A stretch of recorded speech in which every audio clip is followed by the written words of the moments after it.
Assalamualaikum warahmatullahi wabarakatuh. Alhamdulillah, alhamdulillahilladzi arsala rasulahu bil huda wa dinil haqq liyudhhirahu 'alad dini kullihi walau karihal musyrikun. Asyhadu an la ilaha illallah wahdahu la syarika lah wa asyhadu anna Muhammadan abduhu wa rasuluhu la nabiyya wa la rasula ba'dah, amma ba'd. Para pemirsa dimanapun Anda berada, semoga Allah Subhanahu wa Ta'ala memberikan kemudahan-kemudahan kepada antum semuanya. Allahumma anfa'na bima 'allamtana wa 'allimna ma yanfa'una. Segala puji bagi Allah Subhanahu wa Ta'ala yang telah melimpahkan rahmatnya, nikmatnya, nikmat iman, nikmat Islam, nikmat kesehatan, sehingga kita bisa bersua kembali, bertemu kembali dalam kajian kita, yaitu kajian ilmu usulul fiqh. Sholawat berangkaikan salam senantiasa tercurah kepada Rasulullah Muhammad sallallahu alaihi wasallam beserta keluarganya, para sahabatnya, dan orang-orang yang mengikutinya hingga akhir zaman. Para pemirsa yang dimuliakan Allah Subhanahu wa Ta'ala, sebelumnya kita telah mempelajari terkait dengan al-mukhassis, al-khas wa takhsis, yang mana di bab ini ada dua pembahasan, yaitu al-mukhassis al-munfasil, ada juga al-mukhassis al-muttasil.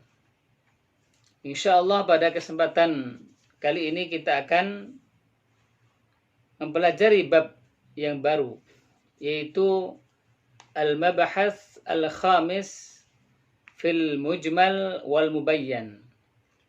Pembahasan yang kelima tentang mujmal dan mubayyan di halaman ke-24 dengan menggunakan kitab As-Sulam yang dikarang oleh Al-Ustadz Abdul Hamid Hakim. Pembahasan yang kelima terkait dengan al-mujmal wal mubayyan. Fihi masail, di dalamnya ada problem-problem yang perlu kita pelajari. Al-mas'alah al-ula fi haddihima. Problem yang pertama terkait dengan batasan-batasan. Apa itu mujmal? Apa itu mubayyan? Al-mujmalu lughatan al-mubham. Mujmal dari kata-kata ajmala yujmilu ijmalan wa mujmalan fahuwa mujmilun wa dzaka mujmal. Artinya apa? Al-mubham yang samar. Dari kata-kata ajmalal amr, yang artinya adalah urusan itu samar. Idzan abhama. Jadi ajmala artinya adalah abhama, samar atau bias. Wastilahan, secara istilah, ma yaftakiru ilal bayan, yang butuh kepada penjelasan. Kenapa butuh kepada penjelasan? Yang pertama, karena lafadz tersebut mushtarak. Artinya apa? Satu lafadz tapi mempunyai beberapa makna. Kemudian yang kedua, karena ringkas, maka perlu dibayankan, diterangkan. Kemudian al-mubayyan, artinya apa? Ma lahu dilalatun wadihah, yaitu yang mempunyai arti yang jelas, tidak perlu diterangkan lagi. Lawan daripada al mujmal. Al-bayanu ikhrajus syai' min haizil iskal ila haiz at-tajalli. Yaitu mengeluarkan sesuatu dari sisi kerumitan menuju ke sisi yang terang benderang. Dari hal yang tidak dipahami menjadi kepada hal yang bisa dipahami. Itu terkait dengan al-bayan. Hukmu al-mujmal. Hukum dari mujmal. Wa hukmul mujmali at-tawaqquf fihi ila an yubayyan. Dan hukum mujmal adalah diam. Tidak mengamalkannya sampai ada yang menjelaskannya. Jadi contoh yang bisa dikemukakan ketika Allah Subhanahu wa ta'ala memerintahkan kita untuk sholat. Aqimis sholah. Wa atuz zakah. Memerintahkan untuk zakat. Ini ringkas kedua-duanya. Perlu yang namanya bayan. Siapa yang menerangkan? Al-Mubayyin. Ya, namanya Al-Mubayyin. Siapa dia? Allah itu sendiri dan juga Rasulullah Shallallahu Alaihi Wasallam. Contoh, ketika kita diperintahkan sholat, shollu, ini kita tidak tahu bagaimana gerakannya, bagaimana bacaannya, apakah ada ruku', apakah ada sujud. Maka kemudian Rasulullah Shallallahu Alaihi Wasallam beliau apa? Bersabda, "Shollu kama ra'aitumuni usolli." Sholatlah kalian sebagaimana saya sholat. Nah, sesuatu yang mujmal tadi yang belum terang, kemudian diterangkan oleh Rasulullah atau diterangkan oleh Allah, maka perkara yang mujmal menjadi mubayyan, menjadi terang. Jadi perkara yang belum jelas itu namanya mujmal. Kalau sudah jelas itu namanya mubayyan. Para pemirsa yang dimuliakan Allah Subhanahu wa ta'ala. Al-mas'alah ats-tsaniyah. Problem yang kedua, fi anwa'il ijmal. Terkait dengan macam-macam ijmal. Al-ijmalu imma an yakuna fil mufradat. Nahwu qala minal qawli wal qailulah. Jadi kata-kata mujmal atau global yang belum jelas tadi itu bisa terdiri dari al-mufradat, kosakata. Dicontohkan dalam kitab ini qala. Qala bisa berarti berkata karena dia dari kata-kata qala yaqulu qaulan, al-qaul. Qala Muhammadun huwa ibnu Maliki Ahmadu Rabbillah khairu maliki. Berarti di sini apa dia? Berkata. Tapi dia mempunyai arti yang lain yaitu al-qailulah. Qala Aliyun ala firashihi. Nah, di sini artinya apa? Bukan berkata, tetapi ini menunjukkan al-qailulah, yaitu tidur di waktu siang. Maka qala di sini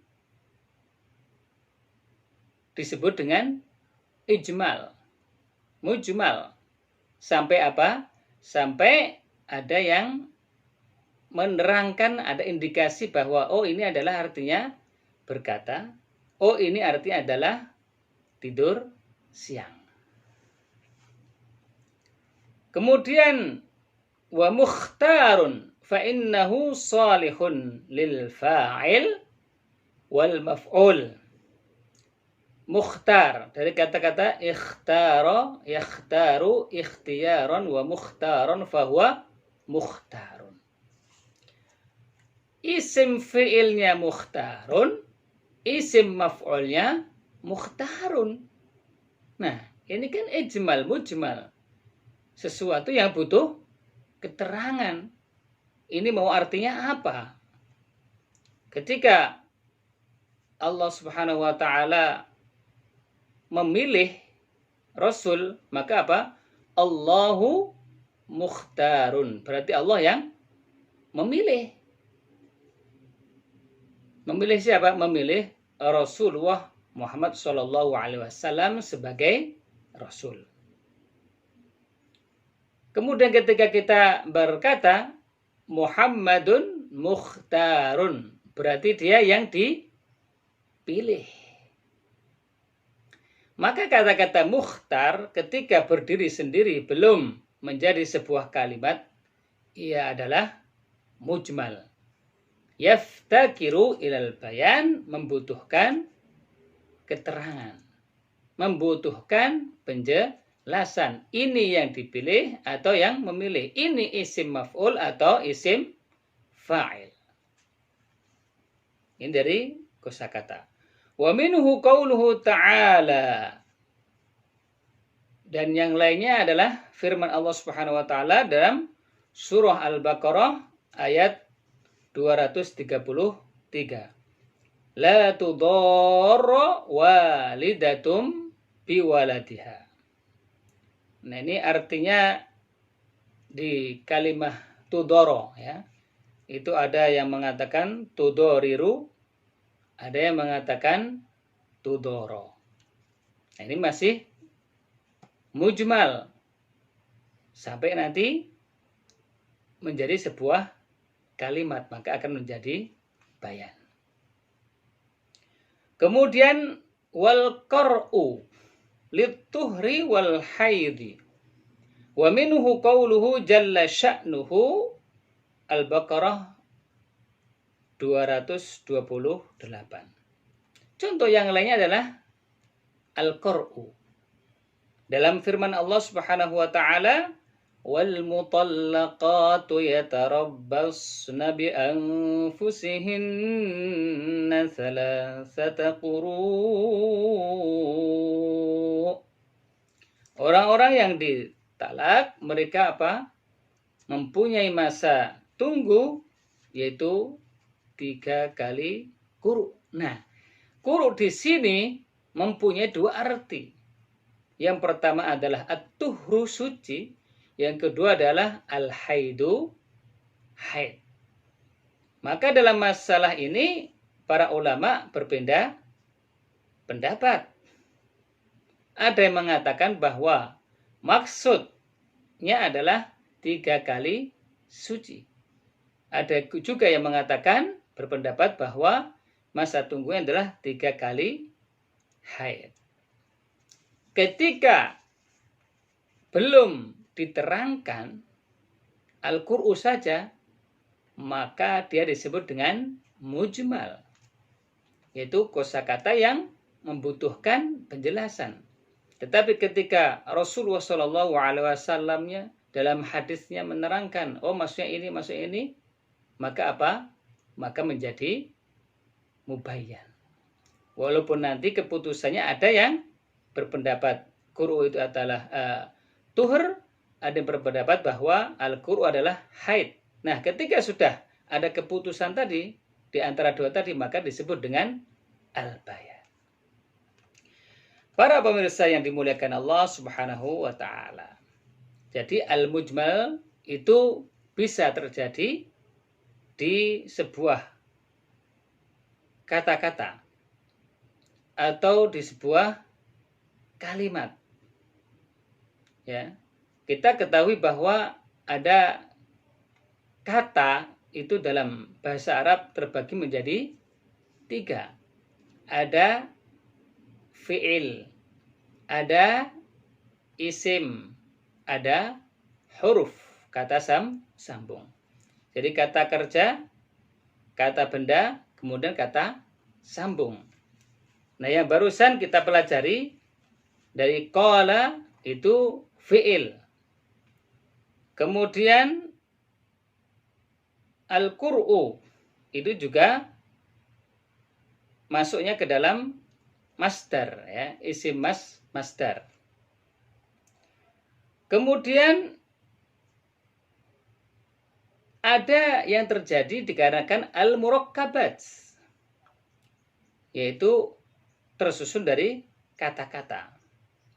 Bukan hanya kata saja, tapi tadi terjadi dari kata-kata al-murakkabat. Kaqaulihi azza wa jalla, sebagaimana firman Allah Subhanahu wa taala dalam surah Al-Baqarah ayat 237. Wa in talaqtumuhunna min qabli an tamassuhunna wa qad faradtum lahunna fariidatan fanisfu ma faradtum illa an ya'funa aw ya'fu alladhi biyadihi 'uqdatun nikah. Dan jika kalian mentalak istri-istri sebelum melakukan jima, dan kalian sudah menentukan maharnya, maka kalian mempunyai hak untuk mengambil setengah dari mahar itu ketika terjadi talak. Illa ayya'funa, kecuali kalau ada pemaafan. Au ya'fu alladhi biyadihi 'uqdatun nikah, atau dimaafkan oleh orang yang mempunyai otoritas 'uqdatun nikah. Nah, kata-kata 'uqdatun nikah ini mujmal. Kenapa? Karena di situ ada arti zauj, yaitu suami, atau al-wali, yaitu wali yang menikahkan. Maka kata-kata uqdatun nikah itu adalah mujmal. Uqdah yaitu satu kata, an-nikah satu kata, maka disebut dengan murakkab, tersusun dari dua kata. Tersusun dari dua kata ini mempunyai pemahaman. Di situ maksudnya adalah azad suami atau wali yang menikahkan. Nah, ketika ada keputusan bahwa yang berhak adalah zauj atau wali, itu maka menjadi bayan. Tetapi ketika masih belum ada keputusan apakah itu zauj atau wali, maka itu disebut dengan mujmal. Jadi sesuatu yang belum diterangkan, belum diputuskan, maka itu mujmal. Tetapi nanti ketika sudah diputuskan, oh ini zauj lebih kuat atau wali yang lebih kuat, maka itu disebut dengan bayan. Jadi intinya ketika kalian atau kita semuanya menikah kemudian belum melakukan jima, maka ada hak suami di situ untuk mengambil setengah dari mahar. Umpamanya maharnya 100 gram emas, berarti apa? Boleh untuk mempunyai hak mengambil setengahnya. Kecuali kalau tadi wali atau suami itu merelakan untuk diambil semuanya. Jadi masalah di sini terkait dengan materi kita adalah di kata-kata uqdatun nikah. Siapa yang berhak untuk memaafkan itu? Karena dia mempunyai dua representasi, ya, dua pemahaman. Karena memang ketika terjadi aqdun nikah, ya wali dan juga si suami itu. Wal ijmal kama yakunu fil asma yakunu fil af'al. Dan ijmal atau mujmal tadi, kata-kata yang global, sebagaimana terjadi di kata benda isim, yakunu fil af'al, juga terjadi di kata-kata kerja. Contohnya adalah as-as. As-as. Wal laili idza as-as. Ini mempunyai makna mushtarak. Lebih dari satu. Bimakna aqbala, maksudnya datang. Malam itu datang. Ada juga mempunyai arti adbaro, yaitu telah pergi. Jadi malam udah selesai. Jadi ada dua kata, yaitu as-as memiliki arti aqbala, berarti malam datang. Dan juga adbaro, berarti malam itu telah berlalu. Bagaimana cara kita menentukannya? Apakah dia aqbala atau dia adbaro? Maka dilihat dari segi kalimatnya. Dilihat dari persesuaian kalimatnya. Seperti tadi, yang pertama, qala Muhammadun annana fil hujrah. Berarti ini qala artinya berkata. Tetapi ketika qala Muhammadun ala firashihi, maka ini berarti apa? Artinya adalah tidur siang.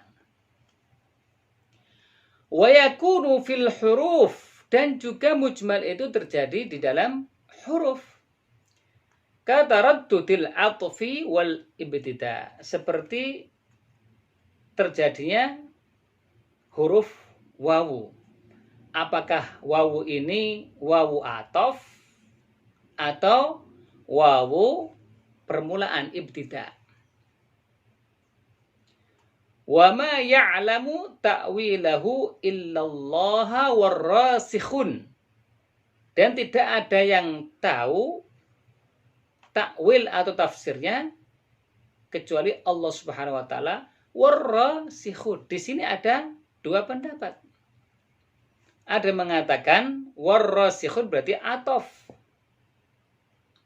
Jadi yang mengatakan adalah Allah dan orang-orang yang mendalam ilmunya. Tapi ada yang mengatakan juga wawunya itu wawul ibtida, wawu untuk memulai. Ana zahibun ma'al abi wal ummi. Nah, ini atof. Tapi ketika saya berkata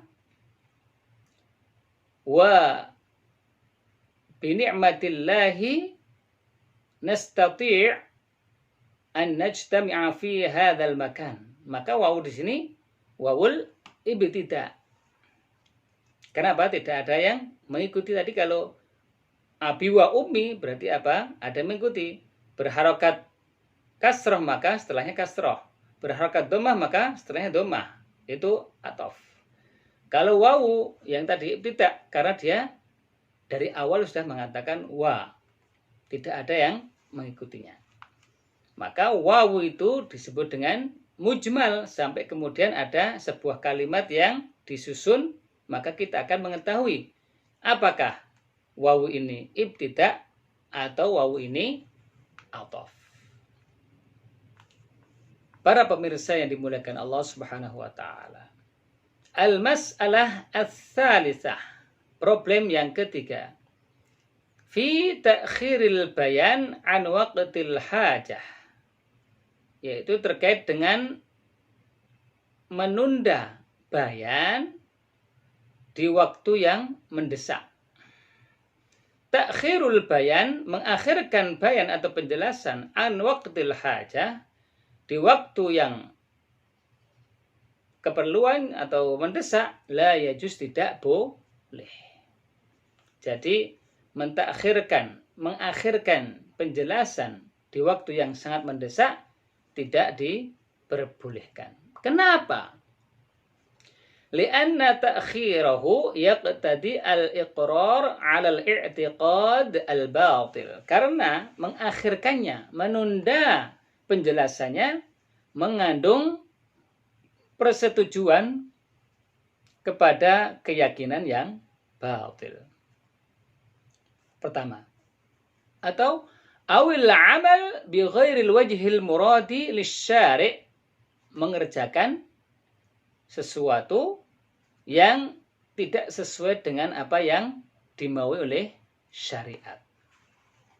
Jadi ketika kita menunda al-bayan, penjelasan di waktu mendesak, itu akan ada dua konsekuensi. Yang pertama adalah mempersetujui ya, terhadap keyakinan yang batil. Kemudian yang kedua, akan mengamalkan amalan yang tidak sesuai dengan syariat.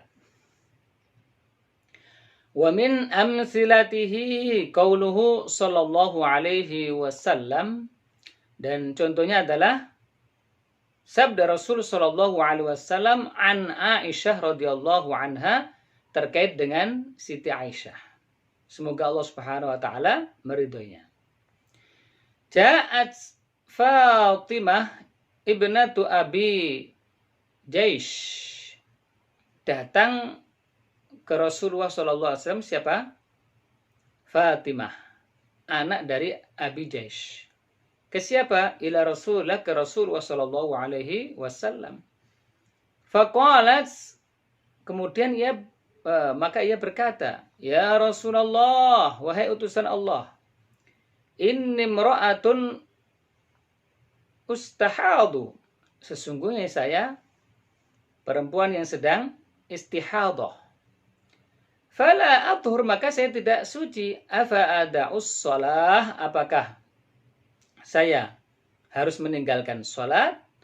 Faqala laha, maka kemudian Rasulullah menjawab terkait dengan pertanyaan tersebut, la innama dzalika irqun walaysat bil haidah, fa idza aqbalatil haidah fad'is shalah wa idza adbarat faghsili ankid dam wa shalli. Tidak kalian anti tidak meninggalkan salat karena itu adalah irkun, urat ataupun karena penyakit. Walaysat bil haidah, dan tidak haid itu. Fa idza aqbalatil haidah, ketika datang haid maka fad'is shalah, tinggalkanlah salat. Wa idza adbarat, tapi ketika sudah habis masa haidnya, faghsili anki ad-dam, maka cucilah darah itu dengan mandi, wasolli, dan sholatlah. Jadi kebiasaan kita haid itu, bukan kita ya, perempuan biasanya ada yang 5 hari, ada yang 6 hari, ada yang 7 hari. Ketika ia melewati dari kebiasaannya, umpamanya dia biasanya 5 hari, udah selesai, tapi melebihi itu, maka selebihnya adalah darah istihadah. Itu darah yang kemudian dia tetap melakukan sholat, ya, karena itu darah penyakit, bukan haid. Biasanya 6 hari, tapi 7 hari, 8 hari masih keluar. Maka itu darah istihadah, bukan darah haid. Biasanya 7 hari, tetapi melebihi dari itu, maka itu bukan darah haid, tapi darah istihadah. Ketika darah istihadah, maka tetap punya kewajiban untuk apa? Untuk tetap melakukan sholat. Muttafaqun alaih, diriwayatkan oleh Al-Imam Muslim dan Bukhari. Fafahima min hadzal hadis, maka dipahami dari hadis ini, an la yajibu, tidak ada kewajiban, alal mustahadah, kepada orang yang mempunyai darah istihadah, at-tuhur, untuk bersuci, likulli salatin, setiap kali salat. Kama qalahu ba'dul ulama, sebagaimana yang dipendapati oleh sebagian ulama. Walau kana wajiban, seandainya ini adalah menjadi kewajiban, la akhbarahan nabiyyu, Nabi akan mengkabarkannya. Lianna ta'khirul bayan, karena mengakhirkan penjelasan an waqtil hajah, di waktu mendesak, la yajuz, tidak boleh. Nah, dalam hadis ini Rasulullah SAW tidak mewajibkan untuk orang atau perempuan yang istihadhah untuk apa? Bersuci setiap kali sholat. Tapi cuma bersucinya ketika sudah habis masanya, masa haidnya. Kenapa? Karena jawaban ketika waktu mendesak itu tidak boleh diakhirkan. Al-mas'alah ar-rabi'ah. Problem yang keempat. Fi ta'khiril bayan an waqtil khitab. Yaitu mengakhirkan keterangan dari waktu diperintah. Ta'khirul bayan mengakhirkan keterangan an waqtil khitab dari waktu perintah yajuzu boleh. Wad dalil qauluhu ta'ala, dan dalil adalah firman Allah Subhanahu wa taala dalam surah Al-Qiyamah ayat 18, fa idza qara'nahu fattabi' qur'anah thumma inna 'alaina bayanah. Maka ketika kami membacakan Al-Qur'an, fattabi' ikutilah Qur'anah bacaannya, thumma inna 'alaina bayanah, kemudian kewajiban kami adalah menerangkannya, memberikan penjelasannya. Jadi fokus kita di summa kemudian. Wa summa litta'qib, dan summa adalah untuk menunda, ma'at-tarakhi, dan ada jedanya. Maka keterangan di sini perintahnya apa? Fattabi' Qur'ana. Ikutilah bacaannya. Tapi kemudian ada kata-kata summa, yang kalau dalam bahasa Indonesia apa? Kemudian. Maka dibolehkan untuk apa? Untuk keterangannya, untuk penjelasannya, yaitu ada jeda waktunya. Wa qauluhu azza wa jalla, dan firman Allah Subhanahu wa taala, aqimus shalah. Dirikanlah salat, ini perintah. Tsumma waqa'a bayanuha, kemudian penjelasannya ba'da dzalika, yaitu ada jedanya setelah itu, enggak langsung kemudian udah ada bayannya, udah ada penjelasannya, tidak, tapi proses. Bi sholati Jibril, ya, yaitu diterangkan dengan sholatnya Jibril, kemudian sholatnya Rasul sallallahu alaihi wasallam. Jadi ayatnya turun, tapi setelah itu ada beberapa jeda waktu, kemudian baru diterangkan oleh malaikat Jibril, kemudian oleh Rasulullah sallallahu alaihi wasallam, sebagaimana sabda beliau, "Shallu kama ra'aitumuni usolli." Salatlah kalian sebagaimana aku salat.